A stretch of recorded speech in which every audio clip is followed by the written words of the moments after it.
Hundreds of years in the future, Adam and Jake are flying to a planet called Antares. Supposedly a human colony settled down there 900 years ago, but they never contacted Earth again. Now they're mankind's last hope. There's only static on the comms, so the duo decides to land and investigate. As the spaceship comes closer to Antares, it starts shaking because of the planet's strange gravitational pull. All the navigation systems are shut down by the planet's radiation, so the men will have to pilot the ship manually. It starts losing altitude really quickly, so they activate the thrusters to fly right above the ground. It goes well for a few miles, but soon they hit a few rocky formations, and when they try to land, the spaceship unfortunately crashes. Thankfully both men survive, although Jake's shoulder is severely wounded. The ship is completely destroyed, so they can't use it to go back. Adam helps Jake get out and they discover they're surrounded by desert. There also are 2 moons in the sky. Using the emergency kit, Adam gives Jake an injection for the pain and removes the piece of metal from his shoulder. Jake points at a dog nearby, but Adam can't see it, so he blames it on the medicine. When Adam starts patching up Jake's wound, they suddenly hear barking. Adam goes to investigate, and after wandering around for a while, he finds a disheveled boy named Will with a dog and a knife in his hands. Will says the snakeheads are behind him, but he runs away when Adam tries to help him. Will runs as fast as possible, but he's soon surrounded by the snakeheads, who turn out to be female warriors. A terrified Will lets the dog go and gets ready to fight, but the warriors easily disarm him and knock him down to drag him away. Adam has been chasing Will, but by the time he arrives, only his knife is left. Suddenly an earthquake hits the area that thankfully it doesn't last long. Using his bracelet, Adam checks on Jake to be sure he's fine, then he continues searching. He sees a temple and goes inside to find a large group of women chanting the word Sumuru. At that moment Queen Sumuru comes in and High Priestess Taxon announces it's time to start the ritual for the Great Serpent Goddess. Suddenly a huge snake comes out of a pit, and after the women pray they bring Will as the sacrifice. A guard named Dove yells when she sees him, revealing Will as her brother. She furiously runs towards the warriors surrounding him and starts fighting them, showing great skill with her lance. In just a few minutes Dove brings down most of the soldiers, and she kicks the last one near the pit so the snake can eat her instead of Will. After the snake leaves, Taxon sends out more warriors to surround the siblings, accusing them of defiling the ritual. Sumuru stops her and reminds her of the law: man kills so man can be killed, but not women. Dove killed another woman, but it was in self-defense, so she still has Sumuru's protection and the boy has her pardon. Taxon protests, but the argument is interrupted when Adam gets a message from Jake, giving away his presence. When Taxon orders her soldiers to capture him, Adam shoots at the ceiling to create a distraction and runs away. Dove uses the distraction to send Will running too, while Taxon makes her warriors chase Adam. Moments later both Will and Adam return to the crash place, but before they can reunite with Jake, the soldiers catch up to them and open fire. Adam sends Will running to Jake while he fires back, causing an explosion that easily keeps the soldiers at bay. Jake brings Will into the ship while Adam keeps on shooting at the warriors, who manage to hit his leg with an arrow. Unable to fight anymore, he climbs into the ship and Will informs him the arrow is poisoned. The warriors surround the ship and get ready to enter, but at that moment Sumuru arrives with her own guards and orders them to stop. The first warriors remind her that they work for Taxon, but Sumuru points out she is the queen and her orders override Taxon's. After those soldiers leave, Sumuru enters the ship, removes the arrow from Adam's leg, and injects him with an antidote that makes him pass out. Afterward she orders Dove and the guards to take the men as prisoners. Moments later a healed Adam wakes up in Sumuru's home. The guards bring over Jake, who is feeling much better because the locals took care of his wound too. They discuss the situation and realize they've only seen women so far, which is strange. They also point out everyone speaks English, so they must be descendants from the original crew sent by Earth. While Will sneaks into the room, Jake tells Adam that he did some scans after the earthquake, learning this planet is going through some major tectonic changes. There are underground volcanoes, shifting magma flows, and even the magnetic fields are fluctuating, which cause their ship's system to fail. This means Antares only has 2 or 3 months left before it explodes. Then Adam uses his scanner on his arm and Jake's to make sure they're both healthy, mentioning a mysterious virus. Suddenly another earthquake hits the area and makes them fall. It doesn't last long, and when it's done, Will says it was caused by the sacred snake moving underground. He also asks about the scanner, so Adam uses it on the boy's arm too and confirms there's no virus here. They're interrupted by Dove, who announces Sumuru wants to see Adam. He's taken to the queen's room and he has to watch how she showers. When she's finished, Sumuru grabs Adam's gun and tests it on the ceiling. Pleased by the resulting explosion, Sumuru sends the guards out so she can chat with Adam privately. When he mentions Earth and the traveling colonists, Sumuru explains society in this planet started 914 years ago, which matches Adam's story. He then activates a hologram on his bracelet, which at first Sumuru thinks it's magic. For 50 years the colonists that came to Antares kept sending messages to other human colonies, but they lost contact after humanity went through a series of wars. 200 years were needed to rebuild civilization, and by then they had forgotten about Antares. Sumuru wonders why they came now, and Adam says they're here to help since the planet is unstable. The queen explains they mine oil and gas and that may have caused all the trouble, but the locals turn to God for answers and Taksin has been feeding that idea with the rituals. Taksin had originally been raised as the future queen since her family produced 4 royals, but the queen is elected by the people and Sumuru won, so Taksin is still bitter. Adam informs Sumuru that they need to evacuate the planet before it's too late, but Sumuru points out his spaceship is destroyed and that men only bring the curse of darkness. When Adam asks about Antares' men, Sumuru takes him to the mines, unaware Will is following them.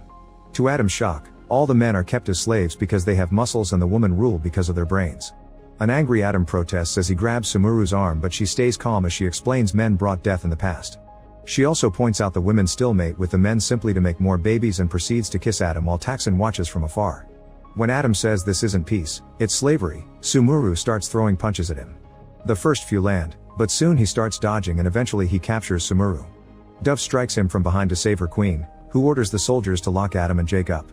Seeing all this, Taksin orders her warriors to kill Sumuru's guards and kidnap the duo. As Sumuru's guards are taking Adam through the tunnels, Taksin's warriors approach them from the shadows. At that moment Will yells to warn the group about the ambush, but it's too late. Dove and the other guards are all quickly shot down with arrows. While Taksin's soldiers capture Adam, Will runs to his sister, who asks him to tell Sumuru what happened and then dies. Adam is taken to Taksin's room and she offers him to join forces against Sumuru. She shares that when the colonists arrived, God was angered by their terraforming and sent lightning that killed most of the men. Taksin believes in the god's magic and disapproves of Sumuru's interest in science since that's what caused the god's anger in the first place. She grabs Adam and starts getting affectionate, but he pushes her off when he notices a screen on the wall that Taksin calls a relic from the old times. Adam approaches the screen and is startled by a snake, so Taksin tells him it's one of her sacred children. However, Adam throws the snake on the ground anyway and steps on it to kill it. Taksin says she should punish him with death for that, but instead she starts kissing him. While she's distracted, Adam uses his bracelet to connect to the screen but it isn't working well. Taksin thinks the bracelet is magic and demands to have it. When Adam says no, she takes out a knife and tries to attack him, but Adam quickly blocks her and disarms her. Then Taksin calls the guards and orders them to chain Adam, however they remove their helmets and reveal to be Sumuru and Jake. Sumuru points out Taksin broke the law by killing women and punches her to knock her out. Afterward Sumuru and the guys reunite with Will and the Queen's guards. Sumuru announces they'll be going to the burn zone, which Will is afraid of. Jake tells Adam that he's been investigating and he theorizes that the tragedy that killed the colonist men was probably radiation, meaning the command center has a very unstable power reactor. As the group takes the tunnels to travel safely, Sumuru explains the locals escaped from the burn zone centuries ago and a relic from that era passes from queen to queen. The guys look at the relic and see a picture of the colonist ship, which is still in the burn zone. Sumuru wants to take them there so they can leave the planet before they cause more trouble. While they continue to cross the tunnels, some of Taksin's warriors begin approaching, so the group runs to hide before they could be seen. If the warriors are moving, Taksin must have raised the alarm and all the exits will be guarded. However, Will is always sneaking around and knows of an alternate route. He takes the group there, but the hole is too small for the adults. They see another cavern nearby and Sumuru says they shouldn't go there, which makes the guys suspicious. Will tells them it's a prison, so Adam and Jake run to that room and discover a bunch of men kept in a cage in the ground. An argument ensues over men's rights but Sumuru refuses to free the prisoners, so Will and Jake try to open the cage themselves. Sumuru threatens them with a crossbow and while they argue again, they're found by Taksin's soldiers. A shootout begins and Sumuru begins bringing down the enemies one by one while Jake uses the chance to open the cage. More soldiers soon arrive, so Adam convinces Sumuru to give him his gun back and he fires into the tunnel to make a big explosion that defeats all enemies at the same time. Afterward Adam tells the men they can leave the cage. Since they hesitate in fear, Sumuru tells them to leave too and the prisoners are finally free. Then the group takes the nearest exit and makes it to the surface. They can hear more warriors coming, so they start running toward the burn zone. As they cross the desert, Adam wonders why Sumuru let the men go. She explains the queen is always there for every birth and she's been feeling guilty about the fact male babies only have a minute of freedom before they become outcasts. Jake doesn't believe her feelings, so Adam privately tells her that Jake's parents were taken when he was a kid and he was sent to a labor camp. Meanwhile Taksin's warriors find the prisoners running away, however Taksin tells them to ignore them and go after Sumuru's group instead. The soldiers are scared to enter the burn zone but must follow orders. A few hours later, a new earthquake begins and causes the group to roll down the hill they were climbing. Thankfully this one also ends soon and the team quickly recovers to keep going. Eventually they find the skeleton of one of the original colonists and Jake scans him to confirm he was killed by radiation. At that moment Taksin and her soldiers appear and open fire. Sumuru's group begins running and a chase ensues. Suddenly another earthquake shakes the area, making everyone fall again. Will ends up buried under sand, but the adults quickly find him and help him out. Adam scans him to check he's okay, and when Will asks about the virus he overheard them mention earlier, Sumuru demands to know the truth. After Adam scans her too just in case, he explains Earth is already dead. A leftover virus from the gene wars was dormant for centuries, but eventually it became active again and it destroyed humanity's ability to procreate. Since there's no cure, the virus slowly destroyed all the colonies in the galaxy, meaning Adam and Jake are the only ones left. They came to Antares wishing to find their last hope. The group keeps going and finds an abandoned building. They can't open the front hatch, so Jake shoots it off and they get inside. At that moment Taxon and her warriors arrive, but the women are afraid of crossing the barrier. Taxon kills a soldier with a shot to inspire them into obeying. Inside the building, the group wanders around until they find the quantum reactor. Jake manages to turn it on, but he'll need a few moments to run some tests and confirm it's stable enough. While he works with Will's help, Adam, Sumuru, and a guard keep searching and finally find the original spaceship. They get inside and Adam turns on the console, however he confirms they'll need the reactor's power to take off. He asks Sumuru to come with them since the planet is dying soon, but she thinks it's her duty to go down with her people.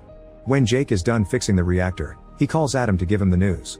He's also checked the records and confirms there was no holy judgment. The reactor blew up all those years ago because of structural weakness. Men got killed because they were working on it and the women at home saw the light from afar. Sumuru is upset to realize her culture's history is all a lie. Suddenly we'll hear someone moving in the shadows, but Jake doesn't believe him and sends power to the ship. Adam confirms everything is working well, but Jake is getting an alarm and worries the reactor may explode. Since the ship is charged 82% already, Adam tells him to shut the reactor down. Before Jake can do so, Taxon and her soldiers arrive and open fire, further damaging the reactor. Jake immediately ducks with Will and warns the others through the bracelet. When Taxon is about to shoot Jake, Sumuru appears and baits her into chasing her. The soldiers try to follow them too, but Adam appears and shoots some machinery to block their way. Then Sumuru and Taxon start fighting hand to hand, causing more damage to the structure in the process. As the women continue their fight with blades, Jake announces the reactor will blow up in 5 minutes, so Adam sends him and Will to the ship. The warriors try approaching again, but Adam stops them with another shot. Sumuru and Taxon are still fighting with no end in sight because their skills are matched. Adam tells them about the incoming explosion, inspiring Sumuru into finally overpowering Taxon. She disarms her and then throws her against the power box, electrocuting her. When the group is about to leave, Taxon reveals to be alive and tries to attack again, only to be shot down by Adam for good. The group runs away and manages to get in the ship just in time. They take off without trouble and fly back to the city, where all the locals watch them with awe. Sumuru feels bad about them and Adam comforts her with a kiss. The earthquakes are starting to get worse, meaning Jake miscalculated and the planet is ending soon. However, Adam makes him stop the ship anyway, saying that it's big enough to save everyone. Once the ship lands, Sumuru tells her people that they're going to the stars together. The men are still wary, so Sumuru throws away her whip and guides everyone inside. Suddenly the giant snake bursts through the ground, triggering another earthquake.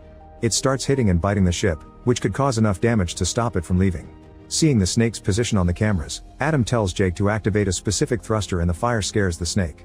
When it tries to escape, Jake makes the flame larger to burn it down. Afterward the ship finally leaves the planet. While everyone gets comfortable for the long journey, a guard surprises Will with his dog. Make sure to subscribe and turn on notifications so you can watch more videos like this. Thanks for watching.